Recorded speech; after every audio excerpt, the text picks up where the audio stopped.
Good day everyone, so this is my report. It's about Japanese cuisine. First is the overview of the land, country, history, and the people of Japan. Second, glossary of terms.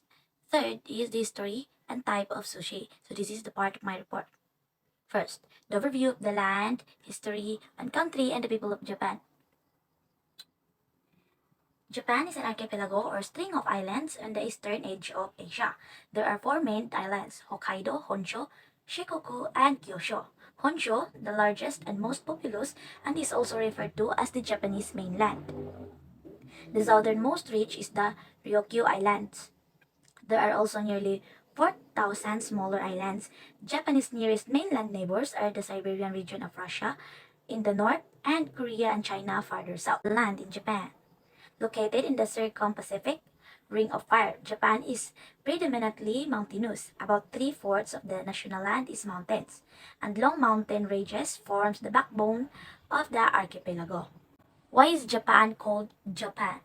The origin of the name Japan is not certain, but researchers say it probably came from the Malayan Japong or the Chinese Riben, meaning roughly land of the rising sun. Historian says the Japanese called their country Yamato in its early history, and they began using Nippon around the 7th century. Why is Japan called the land of the rising sun? Japan is called the land of the rising sun because from China it appears that the sun rises from the direction of Japan. The Japanese people call their country Nippon or Nihon, which literally translated means source of the sun. It is loosely translated into English as land of the rising sun, and also because the country is considered to lie close to where the sun rises. What are the traits of people in Japan? However, as a nation whose culture focuses on harmony and unity, this creates overall values of being polite, respectful, and helpful to others, especially when it comes to foreigners, which is why so many Japanese will came across of having these sorts of characteristics. Next is the glossary of terms. Herbs may be defined as the dried leaves of aromatic plants used to impart flavor and odor to foods. The leaves are commonly traded separately from the plant stems and leaf stalks. Spices may be defined as the dried parts of aromatic plants with the exception of the leaves. So that's the herbs and spices. First is the sisho, also known as the perilla, is a herb with a unique flavor that is used in sushi, tempura, and as a garnish. Second is the wasabi, a pungent herb with a sharp, horseradish-like flavor that is commonly used as a condiment with a sushi and sashimi. Third is the sansho, a spice made from the prickly ash tree commonly used to add flavor to grilled meat and fish. Fourth is the umibushi, pickled plums that are commonly used as a condiment or added to rice dishes. Fifth is the ginger, commonly used in Japanese cuisine to add flavor and as natural preservative. Sixth is the green onions, a staple ingredients in many Japanese dishes used as a garnish and to add flavor. 7.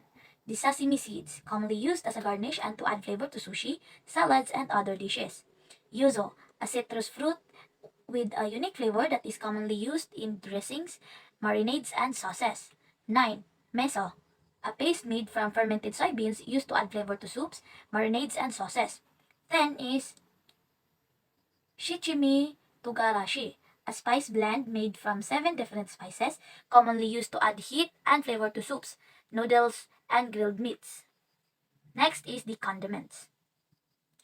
First is the soy sauce, a savory, salty sauce made from fermented soybeans and meat, commonly used as condiment for sushi, sashimi, and other dishes. Second is the wasabi, a pungent herb with a sharp horseradish-like flavor that is commonly used as condiment with sushi and sashimi. Third is the mirin, a sweet rice wine used in Japanese cooking to add flavor and sweetness to sauces and marinades. Fourth is the sake, a Japanese rice wine that is commonly used in cooking and as condiments for sushi and sashimi also. Fifth is the miso, a paste made from fermented soybeans used to add flavor to soups, marinades, and sauces. Sixth is the ponzo, a tangy sauce made from citrus juice and soy sauce, commonly used as a condiment for seafood and salads. 7 is gomadare, a sauce made from sesame seeds, soy sauce, and sugar, commonly used as a condiment for grilled meats and vegetables. 8 is the omibushi, pickled plums that are commonly used as a condiment or added to rice dishes. 9 is the chokimono, pickled vegetables commonly used as a condiment or a side dishes. 10 is the furikake, a dried seasoning made from seaweeds, sesame seeds, and other ingredients commonly used as a condiment for rice. 11 is the choyo, a versatile dipping sauce made from a combination of soy sauce, mirin, and dashi, a Japanese stock made from fish and kelp. It's used as a dipping sauce for tempura, noodles, and other dishes. 12 is the yuzu kosho, a spicy condiment made from yuzu zest and chili peppers, which is often used to add heat and citrusy flavor to dishes. 13 is the gare, pickled ginger that is often served with sushi to refresh the palate between bites. Next is the kitchen tools. First is the hocho, a Japanese-style knife used for chopping and slicing, typically made from high-quality steel. Second is the santoko, a multi-purpose knife that is similar to a ship's knife, commonly used for chopping, slicing, and dicing. Third is the bocho, a Japanese cleaver used for cutting through bones and hard vegetables. Fourth is the suribachi, a ceramic mortar and pestle used for grinding and pounding ingredients such as sesame seeds and spices. Fifth is the hangiri or hangiri, a wooden bowl used for mixing and cooling rice for sushi. Sixth is makiso, a bamboo mat used for rolling sushi. Seventh is the otoshi bota, a wooden lid that is placed directly on top of food being simmered in a pot used to keep the ingredients submerged and to promote even cooking. 8 is the chawan, a bowl used for serving rice or miso soup. 9 is the ushiburi, a small towel used for cleaning hands before a meal. 10 is the tawashi, a scrubbing brush made from natural fibers, commonly used for cleaning vegetables and other ingredients. Next is the cooking methods.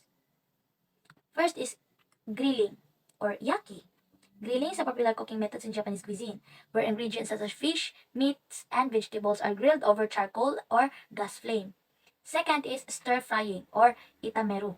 Stir frying is a quick and efficient cooking method used in Japanese cuisine, where ingredients are cooked in a wok or frying pan with a small amount of oil over high heat. Third is the simmering or nero. Simmering is a slow cooking method where ingredients are cooked in liquid over low heat, resulting in a rich and flavorful broth or sauce. It is often used for stews, soups, and braises. Fourth is the deep frying or the agimono. Deep frying is a popular cooking method in Japanese cuisine where ingredients such as tempura, tonkatsu, or deep fried pork cutlets, and karage, Japanese-style fried chicken, are coated in butter and fried in hot oil. Fifth is the steaming or mushimono. Steaming is a healthy and gentle cooking method used in Japanese cuisine where ingredients are cooked over boiling water. It is often used for fish, vegetables, and rice dishes. Sixth is boiling or yuditaku. Boiling is a simple cooking method where ingredients are cooked in boiling water. It is often used for noodles, dumplings, and vegetables, or even egg. Seventh is the smoking or konsei. Smoking is a traditional cooking method used in Japanese cuisine, where ingredients such as fish and meat are smoked over wood chips or dried tea leaves to add a smoky flavor. 8 is the pickling or chokimono. Pickling is a preservation method used in Japanese cuisine where vegetables, fruits, and sometimes fish are preserved in a mixture of salt, vinegar, and other seasonings. It is often served as a side dish or a palate cleanser. And here are the history of sushi. The concept of sushi was likely introduced to Japan in the 9th century and became popular there as Buddhism spread. The Buddhist dietary practice of abstaining from meat meant that many Japanese people turned to fish as a dietary staple. The Japanese are credited with first preparing sushi as a complete dish, eating the fermented rice together with the preserved fish. This combination of rice and fish is known as nari sushi or aged sushi. Funa sushi, the earliest known form of nari sushi, originated from more than 1,000 years ago near Lake Biwa, Japan's largest freshwater lake. Golden carp, known as funa, was caught from the lake, packed in salted rice and compacted under weights to spread up the fermentation. This process took at least half a year to complete and was only available to wealthy upper class in Japan from the 9th to 14th century. At the turn of the 15th century, Japan found itself in the midst of a civil war. During this time, cooks found that adding more weights to the rice and fish reduced the fermentation time to about 1 month. They also discovered that the pickled fish didn't need to reach full decomposition in order to taste great. This new sushi preparation was called mamanari sushi or ronari sushi. And here are the types of sushi. Nagiri sushi, meaning hand-pressed sushi is made of a round, long mound of sushi rice with a topping called neta, which is usually a type of seafood like salmon, tuna, or eel. Next is the maki sushi. Maki sushi is a type of sushi that is rolled into a cylindrical shape using a sheet of nori or dried seaweed as a wrapper. The sushi rice is spread over the nori sheet, and then fillings such as raw fish, cooked seafood, vegetables, and egg are added before rolling it into a compact shape. The roll is then sliced into bite-sized pieces. Next is charishi sushi. Is a type of sushi that consists of a bowl of sushi rice topped with various ingredients such as raw fish, cooked seafood, vegetables, and egg. The toppings are usually arranged in an attractive manner, and the dish is often garnished with shredded seaweed, pickled ginger, and wasabi. Next is sashimi. Is a Japanese dish that consists of thinly sliced raw fish or seafood served with soy sauce and wasabi. Sashimi is typically served as an appetizer or as part of a large meal.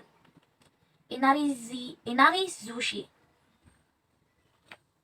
is a type of sushi that consists of sushi rice stuffed inside a deep-fried tofu pouch. The tofu pouch is typically seasoned with sweet soy sauce before being stuffed with the sushi rice. Next is the California roll. California roll is a type of sushi that was first created in the United States. It consists of sushi rice, avocado, cucumber, and imitation crab meat wrapped in a sheet of nori. Next is Timaki sushi. It's a type of sushi that is made by rolling a cone-shaped piece of nori around sushi rice and various fillings such as raw fish, cooked seafood, and vegetables. The roll is then eaten by hand. Uramaki sushi. It's a type of sushi that is similar to maki sushi, but with the rice on the outside and the nori on the inside. The roll is typically filled with ingredients such as raw fish, cooked seafood, and vegetables. Spicy tuna roll. The spicy tuna roll is a type of sushi that consists of sushi rice and raw tuna that has been mixed with spicy mayonnaise sauce. The roll is often garnished with sesame seeds and sliced scallions. Kapamaki is a sushi roll that contains cucumber wrapped in seaweed and sushi rice. Next is spider roll. Spider roll is a type of sushi roll that contains crispy, soft shell crab, avocado, and vegetables wrapped in seaweed and sushi rice. Next is nari sushi. Nari sushi is a type of sushi that is made by fermenting fish with salt for several months. Rainbow roll is a sushi roll that typically contains a variety of fish such as tuna, salmon, and yellowtail, arranged in a colorful pattern on top of sushi rice and wrapped in seaweed. Shrimp tempura roll is a sushi roll that typically contains shrimp that has been buttered and deep fried along with avocado, cucumber, and other ingredients. Unagi is a type of freshwater eel that is often served as a sushi ingredient, usually in the form of nagiri sushi, which is a small oblong-shaped mound of sushi rice topped with a slice of unagi. Next is Philadelphia roll. Is a sushi roll that typically contains smoked salmon, cream cheese, and cucumber. Next is Oshi sushi. It's a type of sushi that is made by pressing sushi rice and various ingredients such as fish or vegetables into a rectangular mold. Tempura is a Japanese dish that typically consists of buttered and refried seafood or vegetables. Tikamaki. Tikamaki is a sushi roll that typically contains tuna and sushi rice wrapped in seaweed. Red caviar, also known as salmon roe, is type of fish egg that comes from the salmon fish. The eggs are usually bright orange red in color and are slightly larger than regular caviar. Red caviar is often used as a garnish or toppings in sushi dishes. Sumishi is a type of Japanese sushi rice that is seasoned with vinegar, sugar, and salt. It is the base of most types of sushi and provides the distinctive flavor and texture that sushi is known for. Salmon nagiri is a type of sushi that contains of a small oblong-shaped mound of seasoned rice topped with a slice of fresh salmon. It is typically served with a dab of wasabi and a small strip of nori or dried seaweed around the middle to hold the toppings in place. Negitoro, a types of sushi filling that consists of a mixture of fatty tuna or toro and chopped scallions. Nigi, it is often served as a type of nigiri sushi or as a filling in a sushi roll. Nigi toro has a rich creamy texture and a savory flavor that is highly prized in Japanese cuisine. And that's all for my report. Thank you.